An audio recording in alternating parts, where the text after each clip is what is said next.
Shalom, haleluya, selamat pagi Bapak Ibu rekan-rekan yang dikasih Tuhan.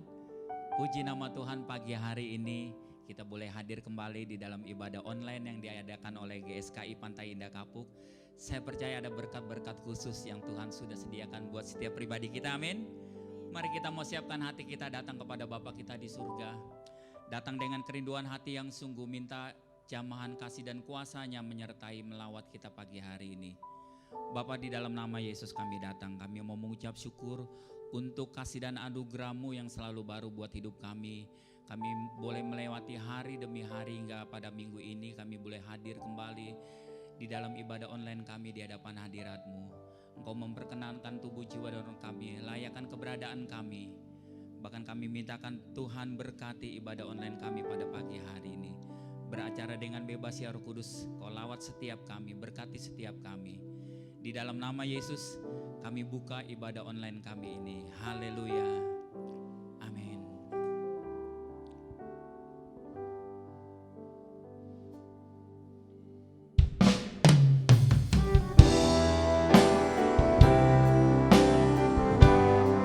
Sebab hanya bagi Dialah kemuliaan untuk selama-lamanya.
Jadilah kehendak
sama-sama katakan.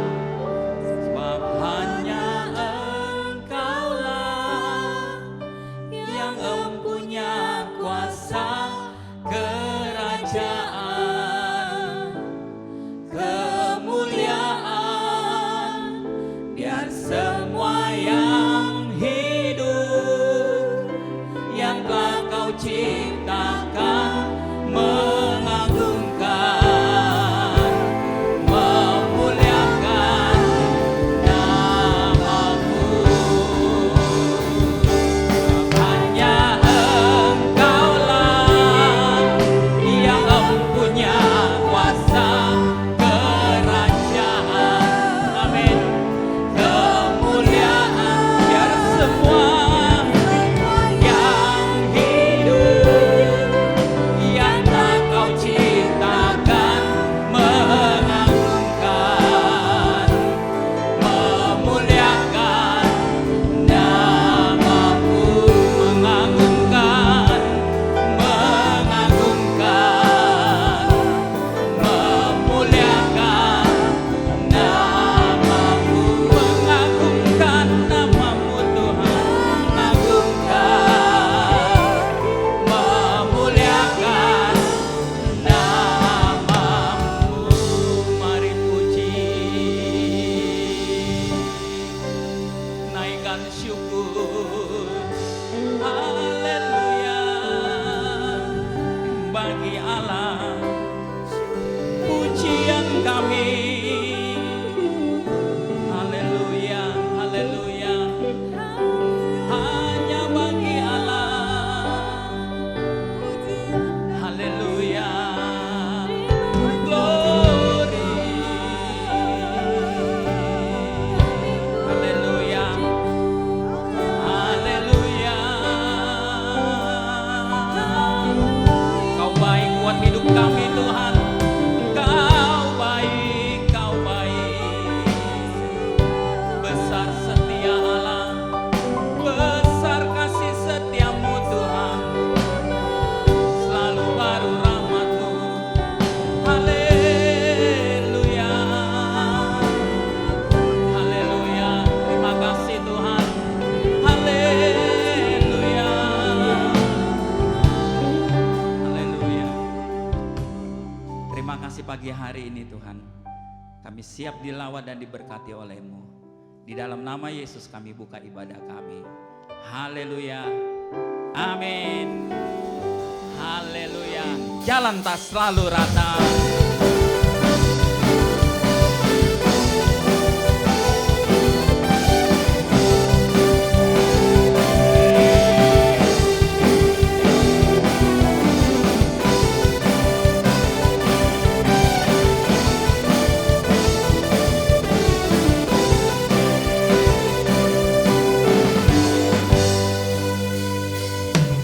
Jalan tak selalu rata, kadang harus mendaki gunung yang tinggi, lembah yang sangat curam, semua itu harus ku jalan. Katakan jalan, jalan tak selalu rata, kadang harus mendaki gunung yang tinggi, lembah yang sangat curam, semua itu harus ku jalan. Mari sama-sama katakan, ku berlari tiada lelah, ku berjalan tiada lelah, karena Tuhan yang memberi kuat pagi. Walau banyak pencobaan, walau banyak kesukaran, ku sanggup menanggung semua bersama-Mu. Segala perkara dapat kami tanggung, di dalam Tuhan kami yang memberikan kekuatan. Haleluya. Jalan tak selalu rata, kadang harus mendaki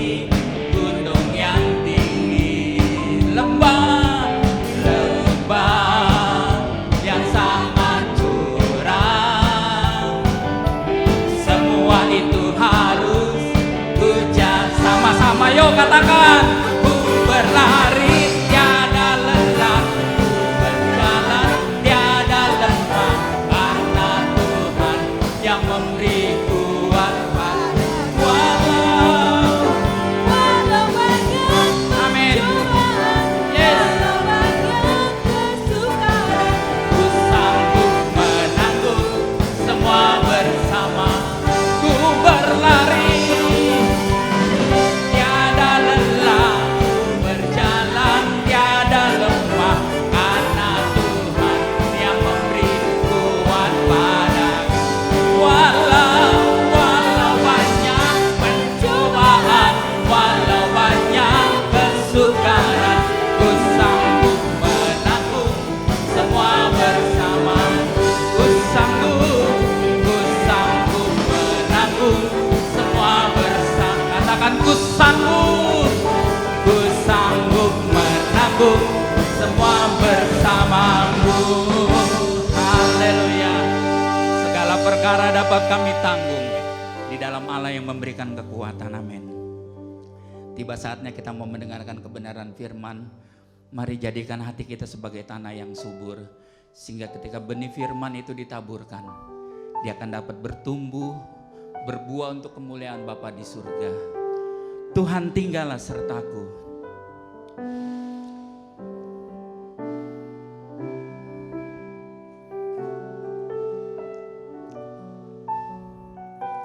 Amin.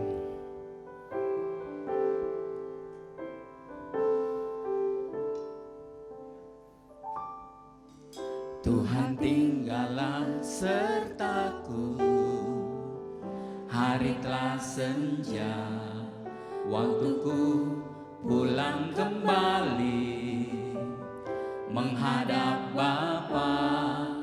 Tuhan tetap sertaku di sisa perjalananku, setia sampai akhir hidupku.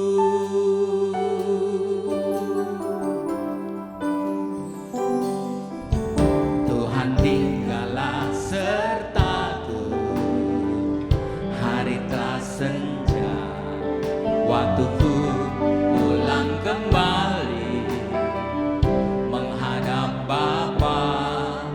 Tuhan tetap sertaku di sisa perjalananku, setia sampai akhir hidupku. Kerinduan hati ini kau dapati, aku setia hidup berkenan di hadapanmu.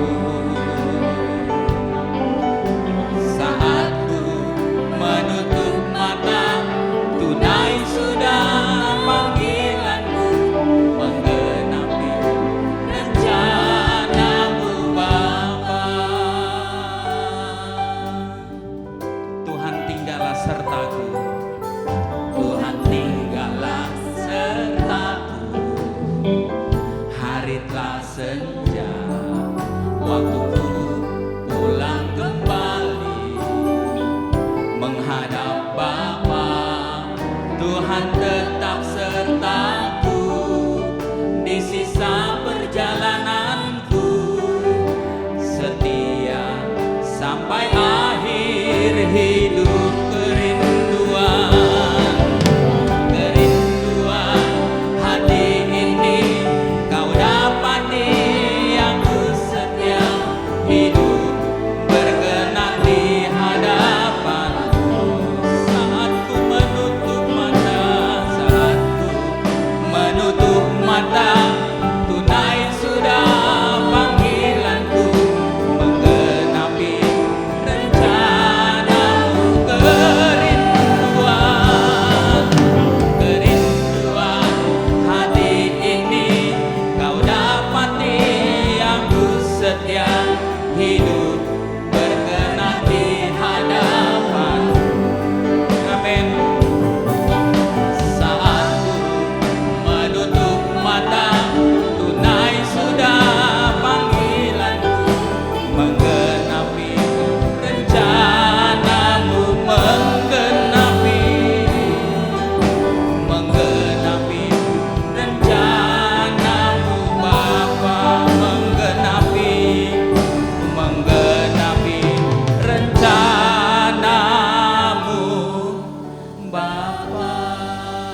Bapa berbicara kepada kami, pakai hamba-Mu untuk menyampaikan kebenaran firman yang daripada-Mu saja. Di dalam nama Yesus kami buka hati kami. Haleluya. Amin. Haleluya. Shalom Bapak Ibu sekalian. Kita bertemu di minggu pagi ini. Kita sudah mendengar puji-pujian dari pelayan-pelayan Tuhan di GSKI Pantai Indah Kapuk. Tiba saatnya kita akan mendengar firman kebenaran. Mari kita siapkan hati, pikiran kita, seluruh keberadaan kita. Mari kita konsentrasi untuk menangkap firman Tuhan. Untuk itu mari kita berdoa lebih dahulu. Mari kita berdoa. Bapa di surga, mohon jadikan pagi ini pagi yang penuh pencerahan buat kami semua.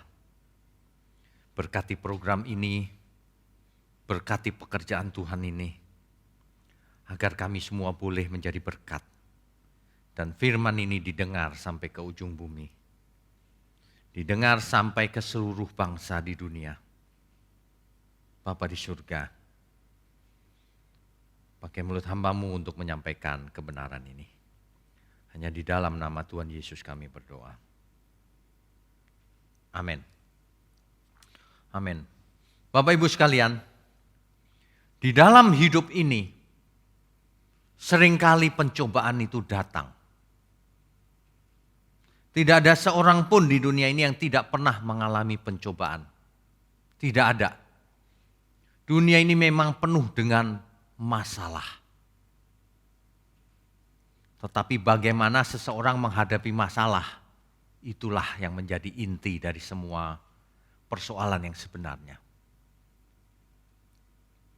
Sejak awal manusia memang dihadapkan pada pencobaan. Adam diciptakan menurut gambar dan rupa Allah. Dan secara sengaja Tuhan menempatkannya di Taman Eden. Supaya apa? Supaya menghadapi si ular. Dan itu disengaja Tuhan. Mengapa? Sebab Adam harus diuji. Kalau ia menang, ia akan menjadi seperti yang Tuhan kehendaki. Sengaja dihadapkan dengan setan head to head, muka dengan muka. Tapi apa yang terjadi? Hawa disesatkan oleh si ular itu. Kalau Alkitab berkata ular adalah binatang yang paling cerdik, itu adalah figuratif, saudara. Jangan berpikir itu ular beneran. Sebab ular bukan binatang yang paling cerdik. Bukan. Itu tentu figuratif. Artinya ada personifikasi di sana. Yang dimaksud adalah setan atau iblis. Dan juga bukan ular yang dirasuk oleh setan, bukan. Kalau ular dirasuk oleh setan, Alkitab tidak akan berkata ular adalah binatang yang paling cerdik. Tidak. Mengerti ya? Kita harus punya pikiran yang sehat untuk mengerti kebenaran. Dan jujur tentunya. Jangan pakai pikiran sendiri atau jangan pakai komentari-komentari yang sudah ada. Belum tentu benar. Maksud saya belum tentu 100% benar. Boleh dibaca, kalau benar boleh dipakai, kalau tidak usah dipakai. Per kasus tentunya, ya. Adam ditarik oleh Hawa untuk makan buah itu. Setelah Hawa makan. Menurut saya ya, dalam pengertian saya, setelah Hawa makan buah itu tentu ia merasakan sesuatu. Tidak mungkin dia tidak merasakan. Tapi ia menawarkannya kepada Adam juga. Kesalahan utama Adam adalah ia tidak menolak ketika ditawari oleh istrinya. Harusnya Adam sebagai pemimpin, ia menolak tawaran itu. Tetapi Adam tidak bisa dipercaya sebagai pemimpin. Ia melanggar perjanjian dengan Tuhan. Padahal hidup ini adalah perjanjian dengan Tuhan. Coba kita baca Hosea 6 ayat 7.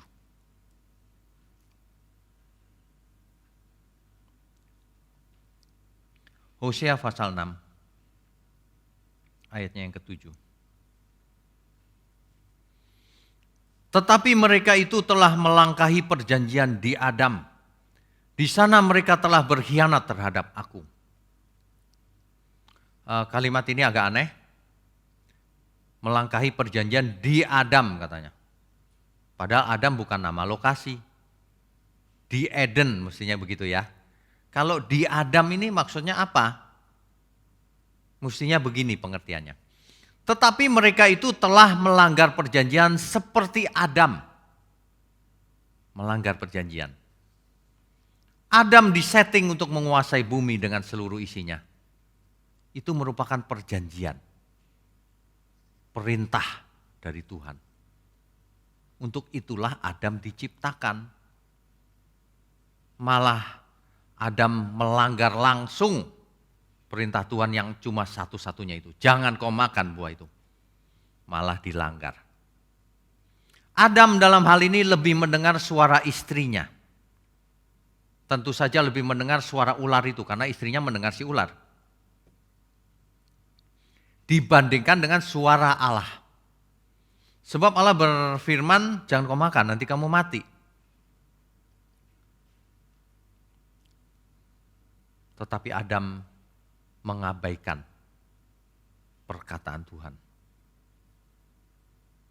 Adam tidak percaya perkataan atau firman Allah bahwa ia akan mati kalau makan buah itu. Itu tidak percaya dia. Sebab kalau ia percaya tentu ia tidak makan. Demikian juga Hawa. Artinya berdua mereka tidak percaya.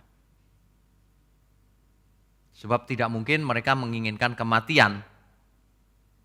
Mengapa ia makan? Ia tidak percaya perkataan Tuhan.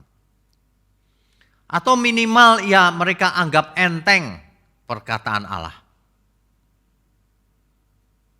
Dalam hal ini Adam memang tidak bisa dipercaya. Ia melanggar perjanjian itu.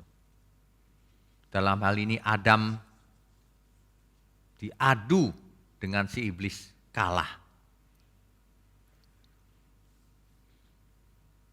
Coba kita lihat kasus lain di dalam Alkitab. Ingat ya Bapak Ibu, kalau kita baca Alkitab, kita semua harus membacanya secara lengkap. Jangan berdasarkan satu kasus saja lalu membuat kesimpulan. Adam jatuh, padahal Adam adalah nenek moyang seluruh manusia. Sehingga kodrat dosa menjalar masuk ke dunia. Maut masuk ke dalam manusia. Entah apa yang terjadi dengan gen manusia ketika jatuh dalam dosa. Manusia menjadi tidak hidup kekal. Ketika sel-sel membelah, hasil pembelahannya tidak 100% lagi, tapi turun kualitasnya. Itulah sebabnya manusia bisa mati. Ada banyak misteri di sekitar mengapa manusia menjadi bisa mati, tadinya hidup kekal. Kalau kita lihat tokoh lain, Yusuf. Ketika istri Potifar setiap hari menggodanya, setiap hari. Dan godaannya itu eksplisit loh. Mengajak tidur Yusuf. Mengajak berhubungan Yusuf. Apa responnya Yusuf? Saudara harus ingat Yusuf ketika itu umurnya masih belasan tahun. 17 tahun ketika ia dijual. Tentu sangat sulit menolak cobaan ini. Sebab banyak anak muda jatuh ke dalam dosa seks. Ya. Coba kita baca Kejadian 39 ayat 7 sampai 9. Kejadian pasal 39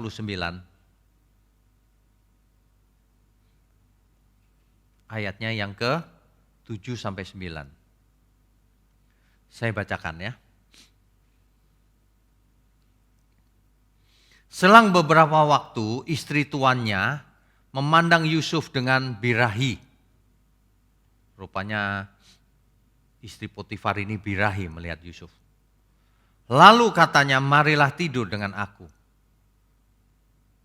Tetapi apa yang dikatakan oleh Yusuf? Tetapi Yusuf menolak dan berkata kepada istri tuannya itu, dengan bantuanku, tuanku itu tidak lagi mengatur apa yang ada di rumah ini. Dan ia telah menyerahkan segala miliknya pada kekuasaanku.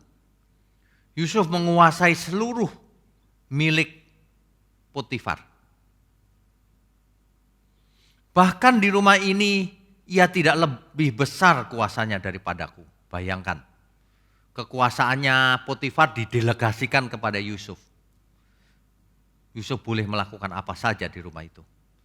Dan tiada yang tidak diserahkannya kepadaku selain daripada engkau. Semua diserahkan kecuali istrinya tentu saja tidak diserahkan kepada Yusuf.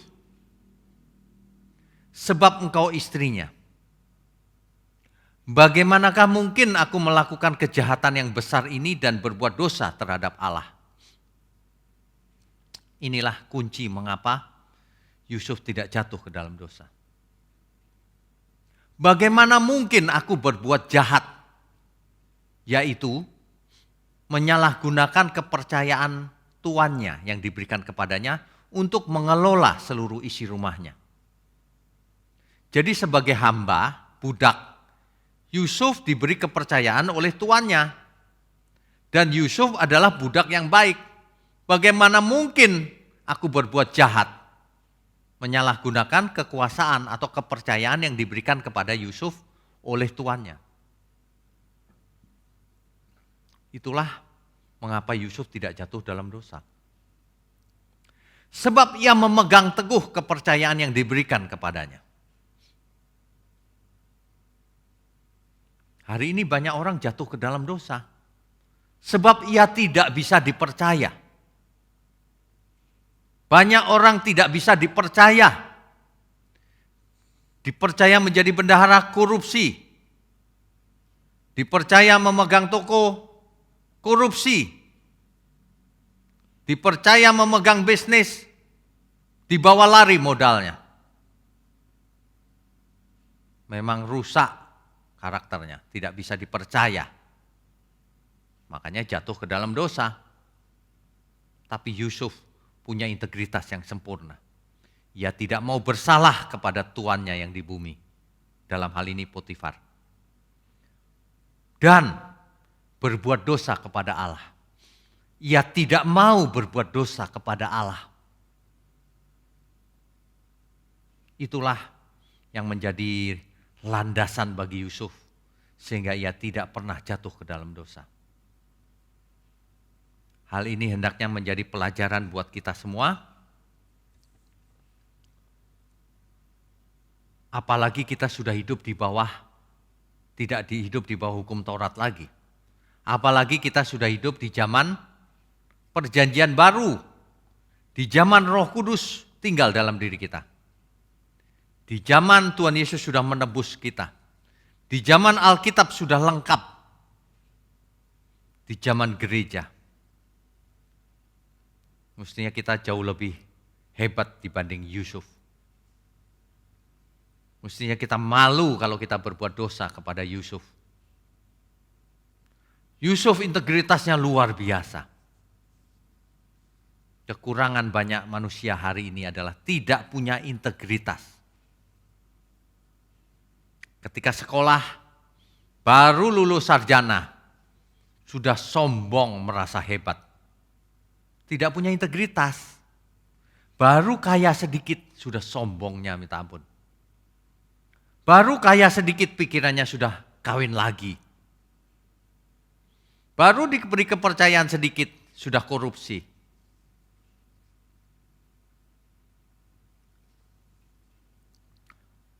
Yang kedua, Yusuf ini luar biasa. Ia tidak panas hatinya. Diperlakukan sewenang-wenang oleh saudara-saudaranya. Ia dibuang, dijual sebagai budak. Padahal Yusuf Di rumah diperlakukan istimewa oleh ayahnya. Ia anak kesayangan. Tapi oleh saudara-saudaranya, ia dibuang, dijual sebagai budak. Tapi Yusuf tidak panas hati. Inilah yang menyebabkan Yusuf tidak jatuh ke dalam dosa. Beda dengan Kain, beda dengan Adam. Kalau Adam tidak takut itu berbuat dosa kepada Allah, ia makan buah itu. Ia diberi kepercayaan oleh Tuhan langsung untuk mengelola bumi. Tapi ia berbuat dosa. Berani dia berbuat dosa. Juga Kain. Kain sudah diperingatkan oleh Tuhan. Kalau hatimu panas, dosa sudah mengintip di depan pintu.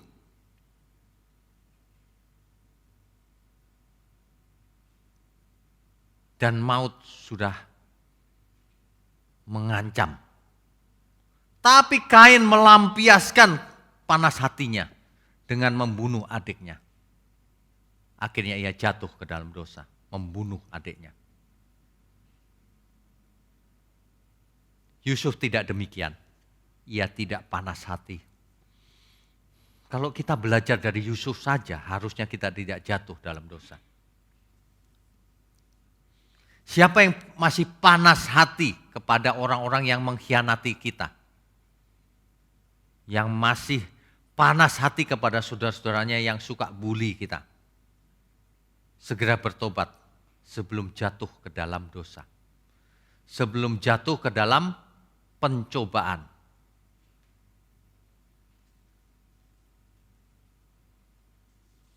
Cepat bertobat, jangan panas hati. Sebab kalau kita panas hati, dosa sudah mengintip. Ya. Tokoh lain yang kita lihat di Alkitab. Kalau tadi Yusuf, sekarang Ayub. Dikatakan dalam Ayub 1 ayat 8, apakah engkau melihat hambaku Ayub? Dalam kalimat itu tersirat bahwa Tuhan membanggakan Ayub, sebab Ayub adalah orang benar di zamannya. Tidak ada yang seperti Ayub. Tuhan mengizinkan iblis untuk mencobai Ayub. Ayub 1 ayat 12. Sengaja loh. Tuhan mencobai iblis, Tuhan mengizinkan iblis untuk mencobai Ayub itu sengaja loh. Tetapi tidak boleh sampai mati. Ayub 2 ayat 6. Ayub tentu tidak tahu dialog antara iblis dan Tuhan yang terjadi di surga. Tidak tahu. Yang Ayub tahu adalah harta bendanya habis. Anak-anaknya mati. Luka yang busuk ada di seluruh tubuhnya. Itu yang Ayub tahu. Istrinya malah berharap supaya Ayub mengutuki Tuhan lalu mati. Ini contoh istri yang gak benar ini. Ayub sudah sedih luar biasa, ia bingung mengapa hal ini terjadi. Meskipun ia tidak berbuat dosa, istrinya malah menyumpahi supaya Ayub mati.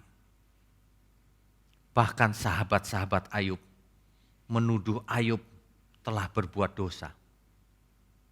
3 sahabat karibnya, Elifas, Bildad, dan Zofar, malah menuduh Ayub, kamu pasti buat dosa, tidak mungkin gak buat dosa kena kutukan begini.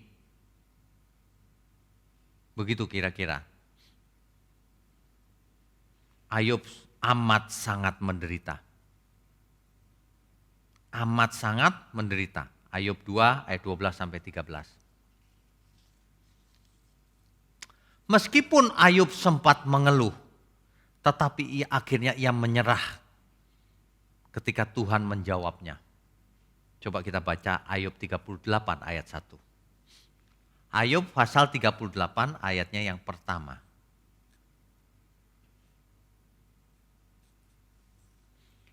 Maka dari dalam badai Tuhan menjawab Ayub. Nanti silakan dibaca. Tuhan menantang Ayub. Siapakah dia yang menggelapkan keputusan dengan perkataan-perkataan yang tidak berpengetahuan? Tuhan marah loh. Bersiaplah engkau sebagai laki-laki, aku akan menanyai engkau supaya engkau memberitahu aku. Ayub ditantang sama Tuhan. Tapi akhirnya Ayub menyerah juga. Ayub tahu diri. Ayub merendahkan diri di hadapan Tuhan. Itu Ayub pasal 40 ayat 3 sampai 5. Maka jawab Ayub kepada Tuhan, sesungguhnya aku ini terlalu hina. Jawab apakah yang dapat kuberikan kepadamu? Mulutku kututup dengan tangan. Satu kali aku berbicara tetapi tidak akan kuulangi. Bahkan 2 kali tetapi tidak akan kulanjutkan. Ayub tahu. Ayub tahu posisinya di hadapan Tuhan. Akhirnya Ayub menyesal dan mencabut perkataannya. Ayub 42 ayat 6. Oleh sebab itu, aku mencabut perkataanku. Dan dengan menyesal aku duduk dalam debu dan abu. Ayub belum sembuh loh. Tetapi Ayub tahu diri. Aku menyesal. Aku mencabut seluruh perkataanku. Ia mengaku bersalah. Akhirnya Ayub mengerti apa yang terjadi. Di ayat 5-nya Ayub menjelaskan demikian. Hanya dari kata orang saja aku mendengar tentang engkau. Dulu begitu. Gak pernah lihat kan? Tetapi sekarang mataku sendiri memandang engkau. Mengalami sendiri maksudnya. Saudara, Bapak, Ibu sekalian, coba alami hidup bersama Tuhan. Jangan cuma berteori. Ayub 23 ayat 10.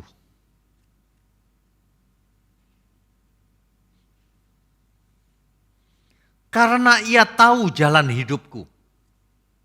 Seandainya ia menguji aku akan timbul seperti emas. Ayub mengerti, rupanya ujian-ujian itu dimaksudkan supaya kita lulus. Kalau iblis mencobai supaya kita jatuh. Tapi Tuhan mengizinkan pencobaan sebagai ujian supaya kita lulus. Supaya kita timbul sebagai emas. Supaya kita menjadi anak-anak Allah yang maha tinggi. Yang memiliki integritas. Yang dalam segala keadaan tetap menang. Ada amin?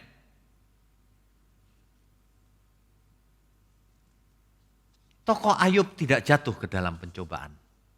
Mengapa? Karena ia takut Allah.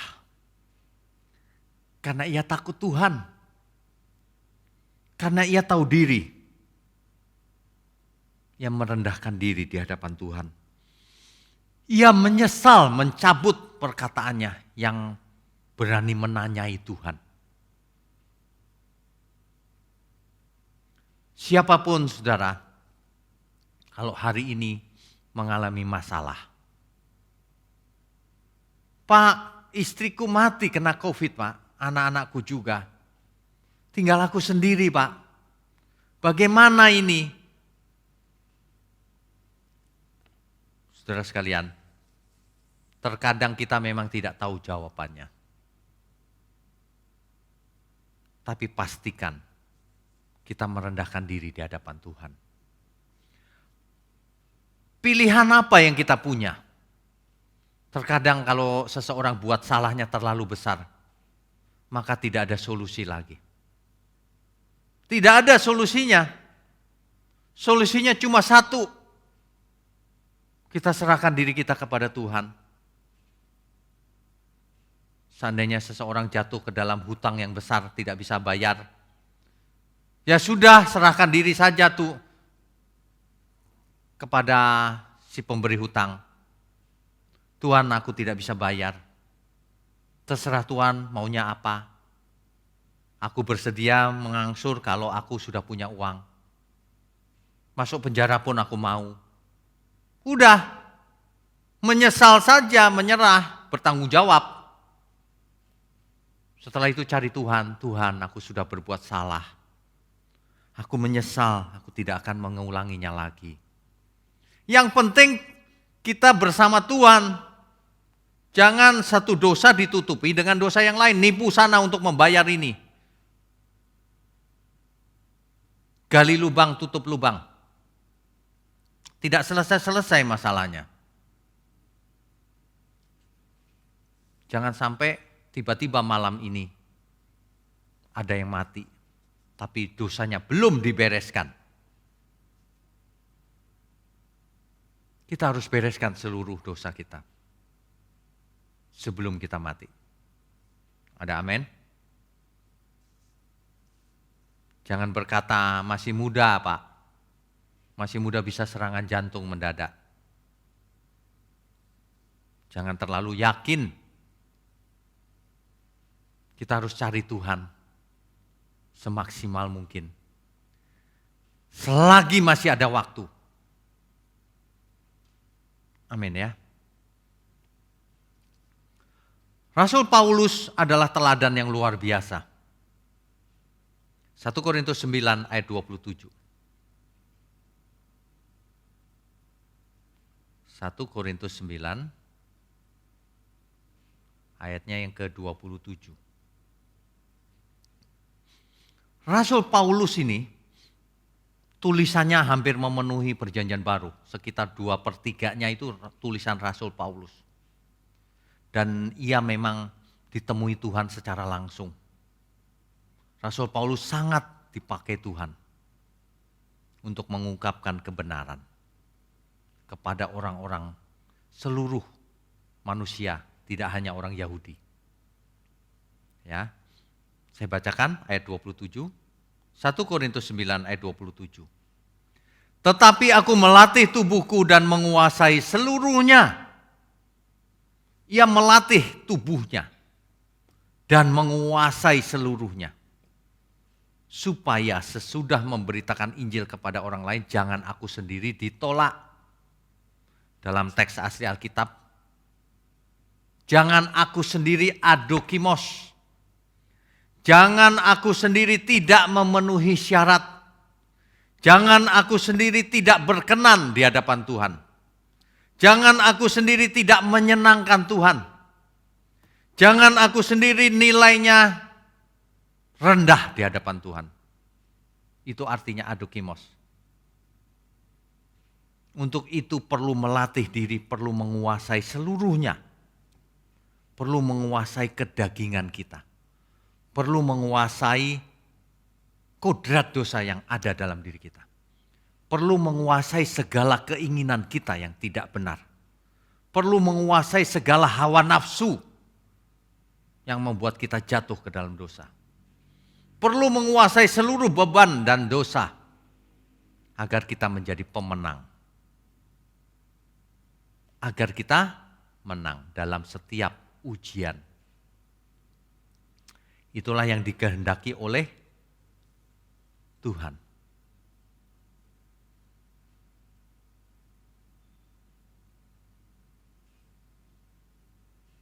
Tokoh yang sangat sempurna tentunya yang akan kita bahas di kasus terakhir adalah Tuhan sendiri, Tuhan Yesus. Ketika Tuhan Yesus dicobai oleh iblis, apa yang dilakukan Tuhan? Coba nanti dibaca Matius 4 ayat 3 sampai 10. Kita baca saja ya. Matius 4 ayat 3 sampai 10. Inilah puncak dari segala cobaan. Iblis berani mencobai Tuhan Yesus. Ayat 3. Lalu datanglah si pencoba itu dan berkata kepadanya, kepada Tuhan Yesus. Jika engkau anak Allah, perintahkanlah supaya batu-batu ini menjadi roti. Ayat keempat, tetapi Yesus menjawab, ada tertulis manusia hidup bukan dari roti saja. Kalau manusia hidupnya hanya dagingnya, tentu hanya roti cukup. Tapi manusia mempunyai jiwa dan roh, tidak cukup roti. Tetapi dari setiap firman yang keluar dari mulut Allah. Kemudian iblis membawanya ke kota suci dan menempatkan dia di bubungan bait Allah. Di tempat yang paling atas, di atap bait Allah. Lalu berkata kepadanya, jika engkau anak Allah, jatuhkanlah dirimu ke bawah, sebab ada tertulis. Waduh, iblis ini bisa loh pakai ayat Alkitab untuk mencobai Tuhan Yesus. Sebab ada tertulis di situ maksudnya adalah sebab tertulis di kitab suci, yaitu di perjanjian lama. Mengenai engkau, ia akan memerintahkan malaikat-malaikatnya dan mereka akan menatang engkau di atas tangannya, supaya kakimu jangan terantuk kepada batu. Tuhan diajak ke bubungan bait Allah lalu disuruh terjun. Sebab ada firman tertulis, nanti malaikat akan datang memegang supaya tidak jatuh terantuk kepada tanah. Ada loh ayatnya. Tapi Tuhan menggunakan ayat lagi bahwa kamu tidak boleh pakai ayat itu. Ya. Yesus berkata kepadanya, ada pula tertulis. Ini perang ayat, perang firman. Janganlah engkau mencobai Tuhan Allahmu. Enggak boleh mencobai Tuhan. Pakai ayat-ayat lagi. Yesus berkata kepadanya, janganlah engkau mencobai Tuhan Allahmu. Dan iblis membawanya pula ke atas gunung yang sangat tinggi. Dan memperlihatkan kepadanya semua kerajaan dunia dengan kemegahannya. Dan berkata kepadanya, semua itu akan kuberikan kepadamu jika engkau sujud menyembah aku. Kurang ajar ini si iblis. Tuhan ditawari kekayaan seluruh dunia. Syaratnya sederhana, cuma satu, menyembah iblis. Waduh, syarat itu bukan sederhana.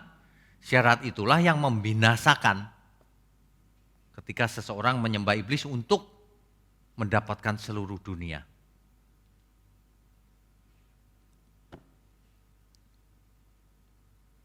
Maka berkatalah Yesus kepadanya, di ayat 10-nya, enyahlah iblis, sebab ada tertulis engkau harus menyembah Tuhan Allahmu. Dan hanya kepada Dia sajalah engkau berbakti. Mengapa Yesus tidak jatuh ke dalam dosa? Karena Ia selalu menggunakan firman Tuhan yang ada di Alkitab, di kitab suci, untuk sebagai prinsip hidupnya, untuk mengajar, untuk melawan iblis. Itu. Jadi kalau kita tidak mengerti firman, itu berbahaya. Makanya siapapun saudara yang mendengar program ini, segera belajar firman Tuhan. Segera belajar kebenaran. Orang yang tidak mengerti kebenaran, dijebloskan, ditipu, diperdaya oleh iblis. Orang yang tidak tahu tersesat. Orang yang tahu tidak tersesat. Ya. Belajar firman. Jangan disia-siakan. Kitab suci diberikan Tuhan supaya kita tidak tersesat. Supaya kita bisa mengalami perubahan pola pikir, perubahan pola hidup, perubahan mindset. Jangan sia-siakan. Itu yang pertama. Yang kedua, Yohanes 4 ayat 34.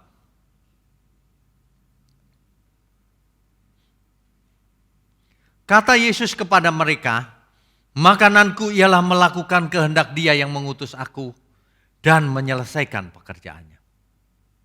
Itulah sebabnya Tuhan tidak pernah jatuh dalam dosa. Sebab ya makananku, filosofinya seperti itu, makananku ialah melakukan kehendak Dia yang mengutus aku dan menyelesaikan pekerjaannya. Kalau kita tidak mau jatuh dalam dosa, maka kita harus punya filosofi yang sama. Makananku ialah melakukan kehendak Tuhan yang mengutus aku dan menyelesaikan pekerjaannya. Jadi hidup ini hanya melakukan kehendak Tuhan dan menyelesaikannya. Pasti tidak jatuh dalam dosa. Tapi sulit, Pak. Tidak ada yang sulit, tidak ada yang tidak mungkin. Kalau kita mau melakukannya. Kalau kita nekat, kita dengan serius, sungguh-sungguh. Kalau kita mengasihi Tuhan. Kalau kita takut akan Tuhan. Banyak orang tidak takut akan Tuhan. Ya. Yang ketiga, kita baca Markus 14 ayat 36.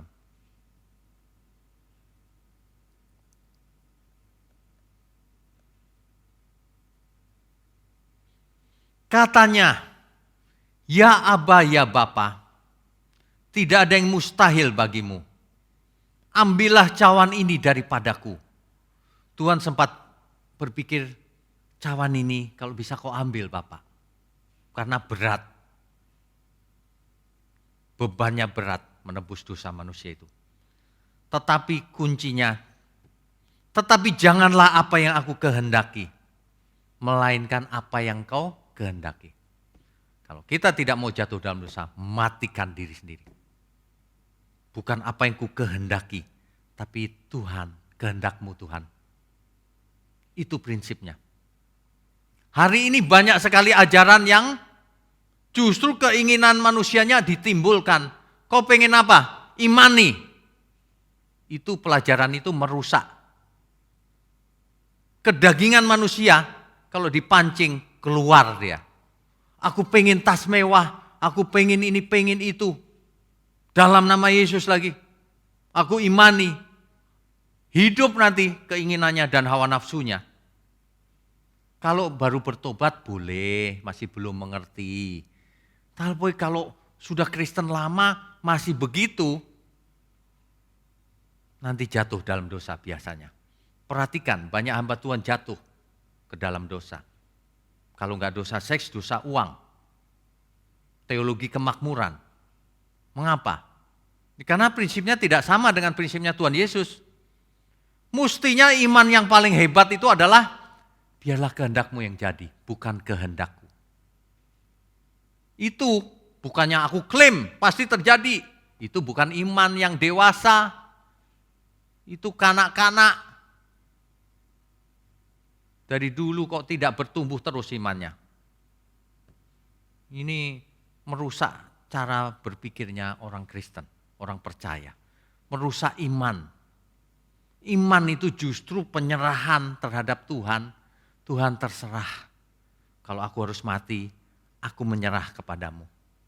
Kalau aku harus mengalami masalah ini, tidak masalah asal itu engkau izinkan. Begitu. Ada amin ya Bapak Ibu ya. Rahasia ini sebenarnya sudah tercatat di Alkitab. Cuma orang tidak teliti dan tidak membacanya secara lengkap. Tidak diambil konteks, inti konteksnya.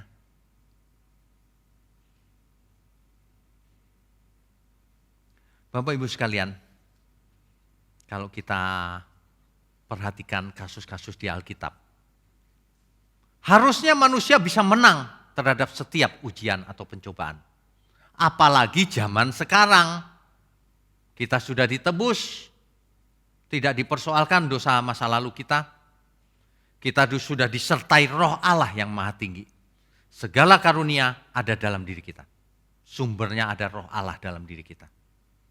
Kita punya firman Tuhan, di mana banyak kasus kita bisa belajar di dalamnya. Dan kita harus berlatih setiap hari. Karena Allah turut bekerja dalam segala hal. Untuk mendatangkan kebaikan. Rasul Paulus melatih tubuhnya supaya ia memenuhi syarat. Supaya ia tidak mengecewakan. Supaya ia menyenangkan Tuhan dalam seluruh hidupnya. Ya. Jadi kalau mau diringkas, Itu cuma 2 sebenarnya.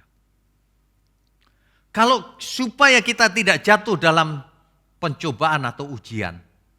1, jangan berbuat dosa kepada Allah. Itu luas pengertiannya. Jangan berbuat dosa kepada Allah. Seperti Yusuf takut berbuat dosa. Kalau hari ini orang tidak takut berbuat dosa, itu artinya bukan orang percaya sebenarnya. Meskipun ke gereja. Jangan berbuat dosa, jangan bersalah kepada Allah. Artinya kita mengasihi Dia. Yang kedua, jangan berbuat dosa jangan bersalah kepada sesama. Bahkan kita harus mengasihinya. Itu sebenarnya. Iman itu artinya kita punya integritas juga, bisa dipercaya. Kalau Tuhan mempercayakan keselamatan itu untuk kita alami, maka tanggung jawab kita lah untuk meresponinya. Jangan tidak meresponi. Respon terhadap anugerah itulah yang akan menyenangkan Tuhan. Selalu ingat penyertaan Tuhan. Orang yang berbuat dosa itu ya, dia pasti tidak ingat bahwa Tuhan menyertainya. Enggak punya malu itu artinya. Tidak takut Tuhan. Mestinya kita semua bisa dipercaya setia. Tidak mau berbuat jahat kepada tuan yang ada di bumi ini. Karyawan enggak boleh jahat sama tuannya. Semua harus tunduk kepada pemimpin. Jangan jahat.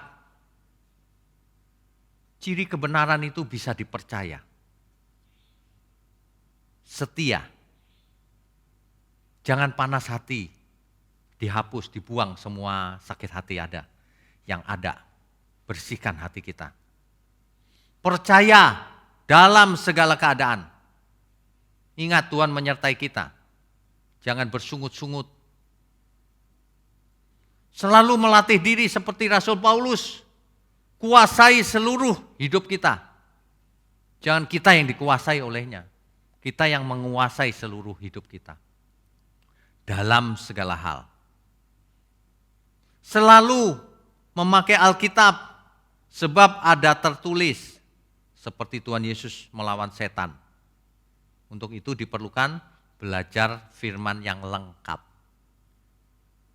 Amin ya. Hari ini teknologi begini luas, tersedia, sehingga kita bisa belajar secara online. Tidak ada alasan apapun untuk tidak bisa belajar. Karena teknologi online sudah tersedia juga. Jadi prioritas dalam hidup kita haruslah kepentingan Tuhan. Maka tidak akan pernah kita jatuh dalam dosa. Ketika dosa itu mengintip di depan pintu, ada godaan. Lalu kita ingat, ada Roh Kudus. Aku takut berbuat salah kepada Tuhan. Aku takut berbuat salah kepada yang memberi kepercayaan kepadaku. Pasti tidak akan jatuh dalam dosa. Ada amin ya? Bapak Ibu bagikan kebenaran ini kepada teman-teman, saudara-saudara, siapapun. Banyak orang di dunia ini jatuh ke dalam dosa. Sehingga hidupnya enggak jadi berkat. Sehingga masalah demi masalah makin lama makin besar dan tidak ada solusinya. Bagikan kebenaran ini agar mereka tahu bahwa mereka masih ada jalan. Bahwa sejak sekarang jangan pernah kita jatuh lagi ke dalam dosa. Amin ya. Amin. Saya percaya kebenaran firman Tuhan akan memperkuat iman kita. Akan membuat kita memandang Tuhan lebih benar. Memposisikan diri di hadapan Tuhan dengan benar. Takut berbuat dosa. Bahkan takut tidak memenuhi syarat. Ya, Bapak Ibu sekalian, di zaman COVID ini, pandemi ini, bukan hanya takut berbuat dosa, kita pun harus jadi berkat.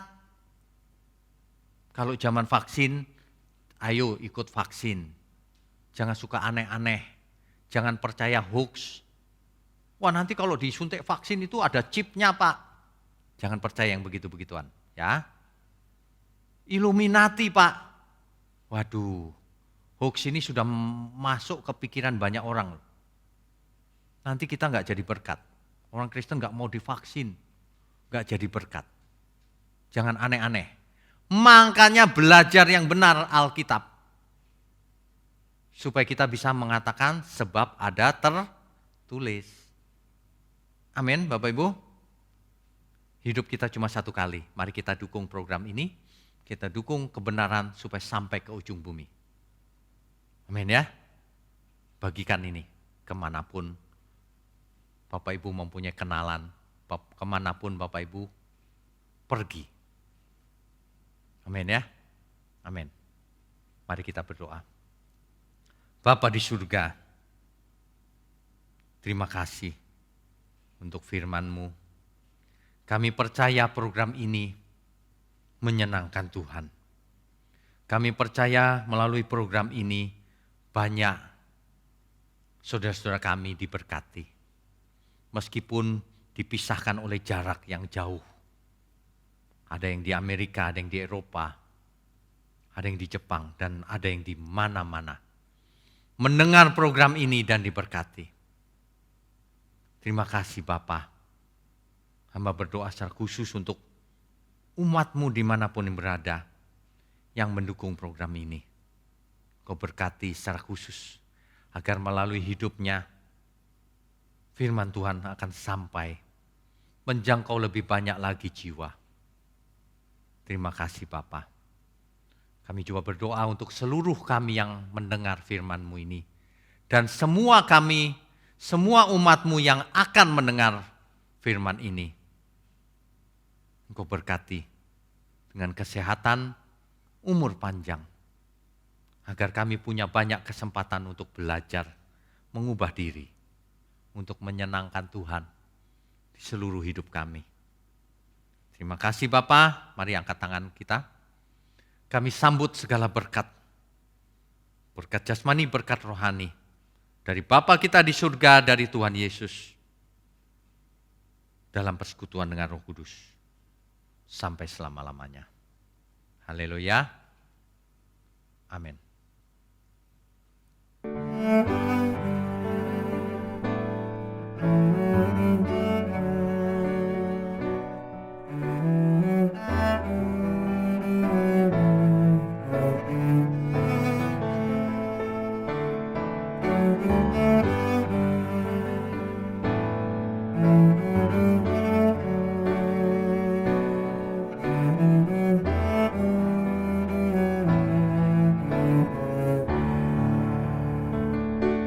Seperti Yesus, seperti Yesus, seperti Yesus, pokok keselamatanku.